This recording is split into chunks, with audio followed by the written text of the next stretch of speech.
Thomas Frieden trying to calm fears of an Ebola outbreak here in the U.S. As we welcome you back to America's Forum, we welcome in Rick Blackwell. Rick, it's good to have you with us. Yeah, good morning, JD. How you doing? Well, I'm doing okay, but I think we're all concerned about what's happening with Ebola. Americans are on high alert. The CDC working to calm fears and ensure Americans that the situation is under control. Yeah, you really called it, though. Is the situation under control? Could the CDC be downplaying the truth about Ebola in the United States?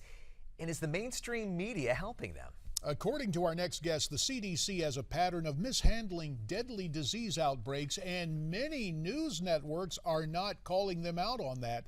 Joining us now, Assistant Managing Editor for the Business and Media Institute of the Media Research Center, Julia Seymour. Julia, we're honored to have you here on America's Forum. Oh, thank you. I'm so honored to be here. Now, Julia, we just heard the director of the CDC say they will control Ebola. But have they really shown leadership in this crisis? And if not, why hasn't the mainstream media called them out? Well, I certainly hope they do control it. I hope that that's possible. However, the mainstream media just a few months ago reported major security breaches and breaches of protocol in handling of deadly diseases like bird flu and anthrax and botulism on the part of the CDC. So I think the American people have reason to be skeptical about what Dr. Frieden said. And unfortunately, this time around, the media are contradicting themselves by barely covering it at all.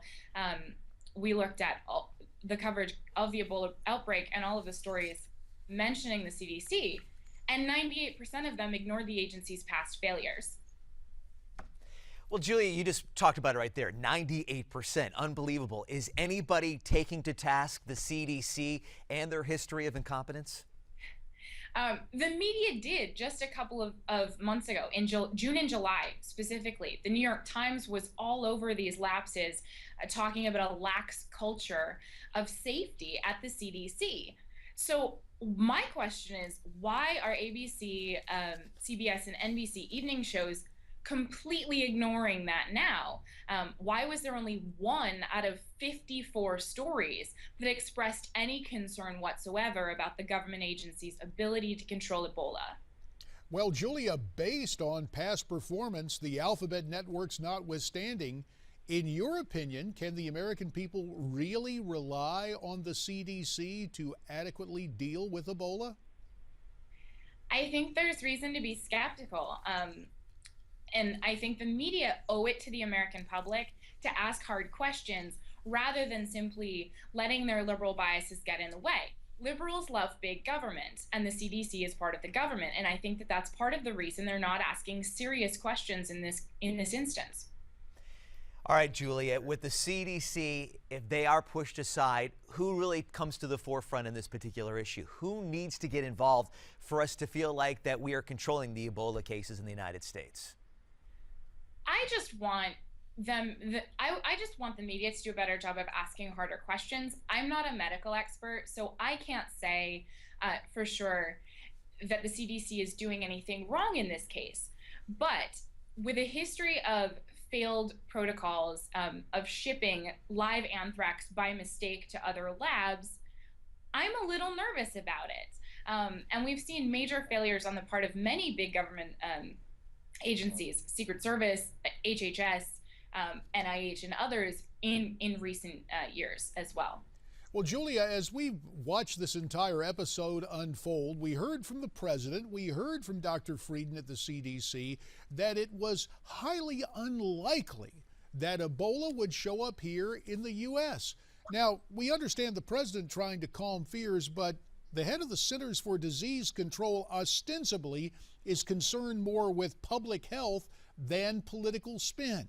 Did any of the networks, any of the mainstream media outlets point out that obvious contradiction, that they said it wasn't going to come, but now here it is? I would have to go back and look at all of those stories because we didn't check for that specific question to see if it was answered or if he was questioned in that manner. So I wish I could answer that question for you.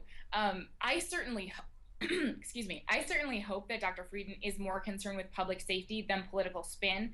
Unfortunately, there's a natural tendency of the heads of these agencies to become very politicized. Julie, I know that you look at local TV stations, also local news networks, newspapers. Let's take the Dallas market, for example. This hospital sending this patient home. Have you found in your research that the Dallas media is holding these hospitals in the Texas community accountable? That's a great question, and it's something we have not gotten a chance to look into yet. That would be certainly something worth looking into. But I can tell you that the national news media, the networks, brought up this instance and repeated CDC complaints that the Dallas hospital hadn't done its job. And it appears, based on some news reports, that may be correct. I just think there's also a reason to be concerned about wanting the CDC to follow proper protocol in this instance as well. Julie, about a minute and a half left. Dr. Frieden has been tweeting away about the Ebola epidemic in Africa. In one tweet, he said this: the impulse to isolate countries may make the Ebola epidemic worse. Must use tried and true public health means to stop it. Again, is this the role of a public health official in the United States to tweet out a few characters offering political spin rather than medical advice? That just seems such an odd thing to say as well. Whether he should be doing that or not, I couldn't say. But since quarantine is standard practice for containing a deadly virus, it seems odd what he said there. Fair enough. Julia Seymour at the Media Research Center, we thank you very much for getting to us with some of the findings there, and we look forward to talking to you again in the not too distant future. Thank you. So to you, wherever you may be watching this, does it surprise you the mainstream media may have another idea? Why don't you tweet us your comments at Newsmax TV, #America's Forum. You also see the other ways to get in touch with us. And since we're all about news here at Newsmax, Rick Blackwell has this Newsmax Now update, and we'll be back following that.